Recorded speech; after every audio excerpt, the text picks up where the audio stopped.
Ngayong araw mga guys, may laro na naman nga pala dito, ang mahal kong binangonan sa Rizal Intertown. Maganda-gandang laban nga din to dahil 2 games na nga lang sila ay malapit na matapos yung laban nila sa elimination. At dito nga din pala sila naglaro ngayon sa bayan ng Hala-Hala. At ang magkalaban nga pala dyan ay mahal kong binangonan versus bayan ng Teresa. At dahil may laro nga ang Teresa, syempre nandito si Boss Atan, ayun o, ginakamer na. Kaya kung wala kayong ginagawa ay samahan nyo muna kami dito sa aming trip. Let's go!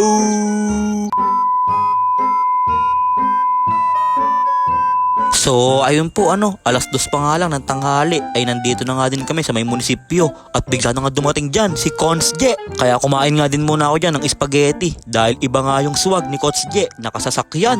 Galing lang sa wala, ngayon paldo na, babayaw.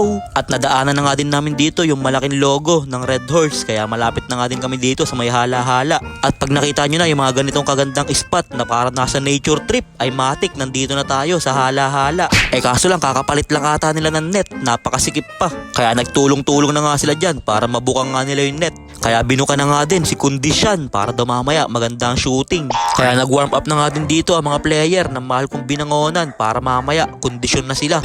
At nandito na nga din pala yung kalaban nila. Akala ko madedefault pa. Nandito na nga din pala yung mga supportive fans ng binangonan. Kaya sabi sa akin dyan ni Ate Kate, kailangan para akong 17 years old dyan ha. Pinakitaan tuloy kagad siya ni Mr. Petix ng isang kaliwang tira. Parang si Kyrie Irving lang. Pero bumawi naman kagad dyan ng Teresa. At ito nga yung mahirap dito. Nasyutan ka na, ikaw patatalo ng bola. Pero sumagot din kagad dyan si Mr. Petix ng isang kaliwan layup. Sabay binigay pa ang bola sa ilalim kay Kurt Au-Au. Easy 2 points yun. At naghahanap nga din pala sa akin si Cas ng video niya daw. Ito nga lang yung nabidyohan ko, Cas, yung naagawan ka. Hindi ko nabidyohan yung nakashoot ka. Kumakain ako nun ng calamares. Buti pa si I.M. Barot nabidyohan. Kaya nakashoot na naman dito ang bayan ng Teresa. At nandito nga din pala pinaka-favorite kong daddy, si Daddy O. Ngayon nga lang ulit nakanood si Daddy O. Kaya pinakitaan kagad siya ni Mr. Petix. May kasama pang foul and 1. Kaso lang bambilis ni Idol. Iniwanan lahat ng bantay sabay hinaliyop sa kakampi niya. Bang gandang pasahan naman nun.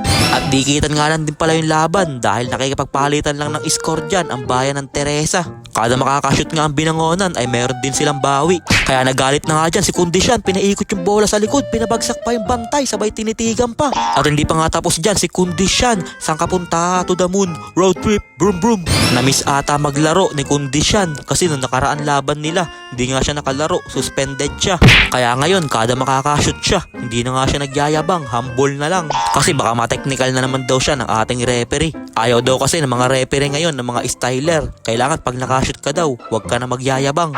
At bang gandang pasa pa nga yung ginawa dito ni Prime Didik. Easy 2 points yun para kay Okar. Sabay binigay na ni Kurt Au-Au kay Prime Didik. Biglang lumipad kinaliwa pa. Magaling talaga mga liwa si Prime Didik. Pero hindi talaga pumapayag dito ang Teresa na walang bawi. Kaya dumire-diretso na nga din dyan si Cap Robin Padilla. Iniwanan lahat ng bantay. At dahil alas 4 na nga ng hapon yung laro ng Intertown, kaya madami na nanonood ngayon dito.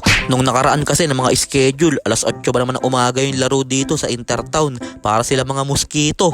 Tulog pa nga yung mga tao ng alas 8 ng umaga, kaya kokonti lang talaga yung mga nakakanood. Magaganda pa naman halos lahat ng laban dito sa Intertown, kaya kailangan talaga hapon yung schedule. At dahil madami na nga nanonood, kaya pinakitaan na nga sila dyan ni Kondisyon. Pinakawalan na yung 3 joints, ilista mo na yun, papangs. Pero sumagot din naman kagad dyan ng Teresa at bumawi na nga din si Idol ng isa din 3 joints. Pero wala na, napatake over mode na si Kondisyon. Ginagawa na nga lang free throw yung mga 3 points. At mainit pa nga din dyan yung kamay ni Kondisyon. Hinagis na napakalayo. Sabay pinagbabaril pa yung mga kakampi niya. Kaya naman palaban shooting ni Kondisyon. Meron siyang inspirasyon dito. Ayun tuwan-tuwa sa kanya. Kaya pinakitaan ulit niya. Kaya sabi nga dyan ni Kondisyon, bakit naman ako magseselos dun? Nagpapaulan ba yun ng mga 3 joints? Kaya inasawa na nga dyan si Kondisyon. Pero hindi pa rin talaga siya mapigilan. Onting puwang lang. Titirahan ka talaga nitong bata na to. Kailangan pala lagi nanonood si Nacy para maganda ang laro ni Kondisyon. At dahil nakashoot na nga dyan si Kurt Au-Au, kaya mamaya na ulit ako magbo-voice over.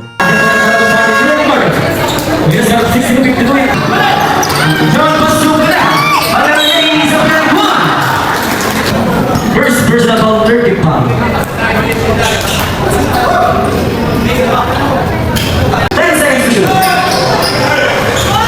Sabas for 2.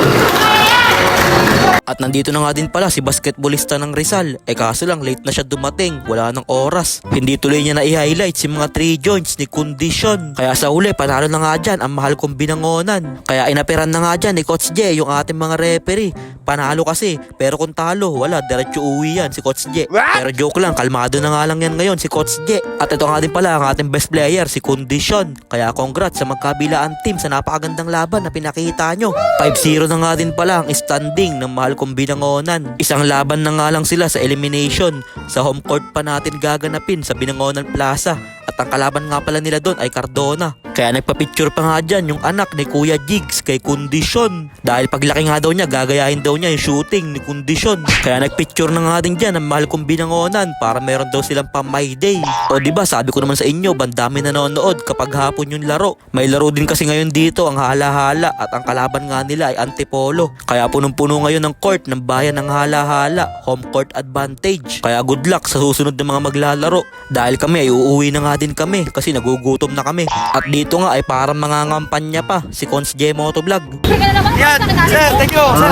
Konsihal ako. Konsihal, J. Ingat po. Nasa tayo doon. Pakis. Boss Atanay, siya to na si Boss Atanay. Boss Atanay, Camel ka, camel. Lapit mo, lapit mo, lapit mo. Lapit mo. Kasi niya, di ka sali. Tama na. Diyan camel.